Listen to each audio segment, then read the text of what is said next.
Hey, folks, it's Dale. Welcome back to Manor Road Studio, home of the Alive podcast. And we're going to change the name up a little. I guess some things will stay the same. We're always going to be inside Manor Road Studio. And I guess to some extent, it'll always be the Alive podcast because I'm always going to talk about authenticity, love, imagination, victor, and evolve. But I'm working on writing a book that's called 30 Little Quotes or A Dose of Dale. So I'm going to add just a little subtitle to this called A Dose of Dale. And if you would, before we get going, hit the subscribe button, give me a thumbs up, leave me a comment. And today's topic is going to be a quote that I've worked on the meaning of it for a long time. Here's how it goes. Don't hate what you don't understand, and don't believe everything you think because you could be wrong. This day and age, everybody has an opinion. Granted, we've always had opinions, but I guess to some extent, we've always kind of pursed those opines a little bit instead of just voicing them. But now with the advent of social media, everybody feels free to share their opinions, and they forget the old adage that in a moment of, let me get it right, a moment of patience and a moment of anger will save a lifetime of regret. So often nowadays, people will blast a person, a business, something on social media before they've had a chance to cool off. I'll give you an example. I sell books on Amazon and I sell lots of stuff on eBay. And since 2002, I've had 484 positive comments on eBay and 0 negative. On Amazon, same thing.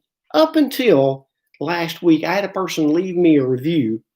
And apparently, I do not know this to be factual, so we'll take it for what it's worth.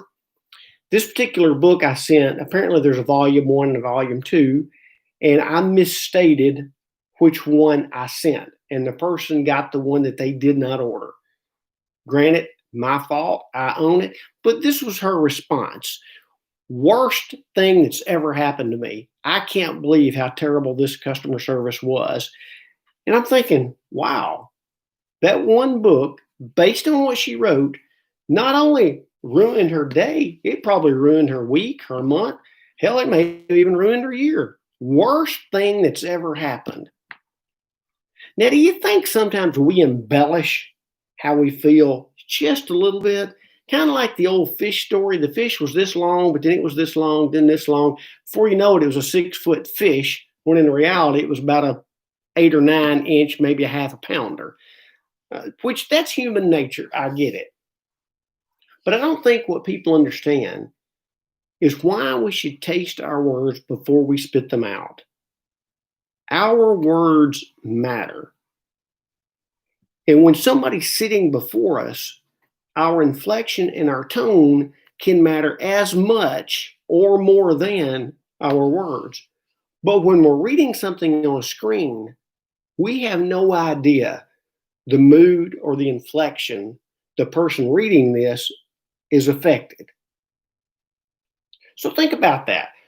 When you're responding to a friend, family member, coworker, anything, and something happened that maybe aggravated you today, so you post maybe a harsh comment, and you possibly didn't mean it to come across as harsh as it did, but the problem lies in you don't know where the reader is in their life at that exact moment.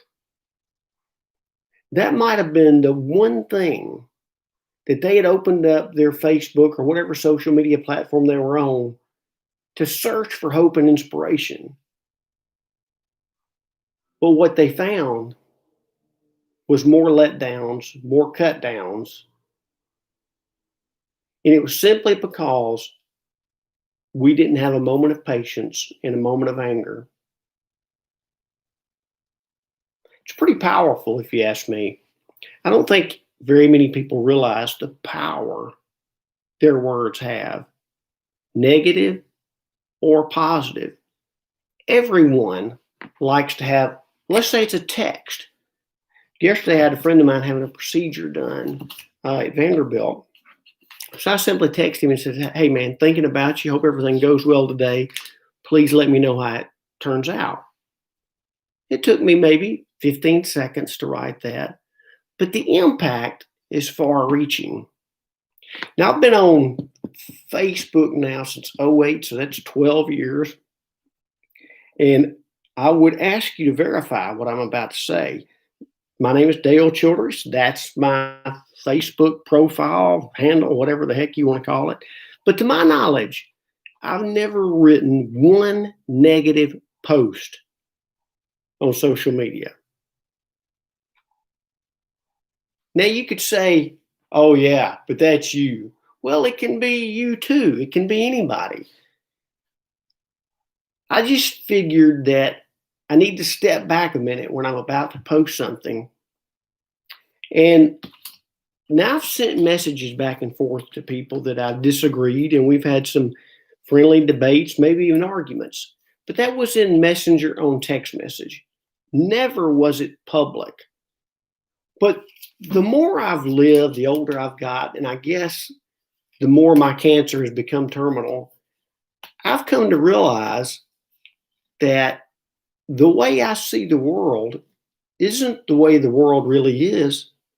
It's the way I am. We're all hardwired just a little bit different. And the table is much better when we invite more people with differing opinions to it. We don't need all Republicans. We don't need all Democrats. We don't need all Church of Christ or atheists or Catholics or Jehovah's Witness. But we need a good plethora, a good melting pot of all of those so we can learn not only how to live together, but how to grow together. It's not our job to try to convert someone to our thinking. It's our job to listen and to understand where someone else is at. Now, they don't have to change our mind or change our opinion, but we just might learn something if we'll shut up and open our ears. Something to think about. All right, I've got my book of wisdom here, and like I always do, I'm going to randomly flip to something. And today, here we go. True giving knows no season. I like that. Let's do one more. Let's go toward the back of the book. It is not a custom with me to keep money to look at. All right, I don't necessarily understand that one, so I'm going to find one more. Progress begins with the belief that what is necessary is possible. And that was written by somebody named Norman Cousins in 1912. I like that. Progress begins with the belief that what is necessary is possible. I have another book I always keep around called A Reason for Hope, and I'll tell you a little bit about this real quick. So a little advertisement for this book. When I was in Cancer Treatment Center of America back in '08, the pastor of that hospital, Michael S. Berry, wrote this book, and he wrote it in such a way that people that are battling cancer, it kind of gives them a spiritual and emotional awakening, healing, whatever you want to say. Cancer is quite holistic, as is most things that we're dealing with, whether it be depression, cancer, any other form of something that's bringing us down.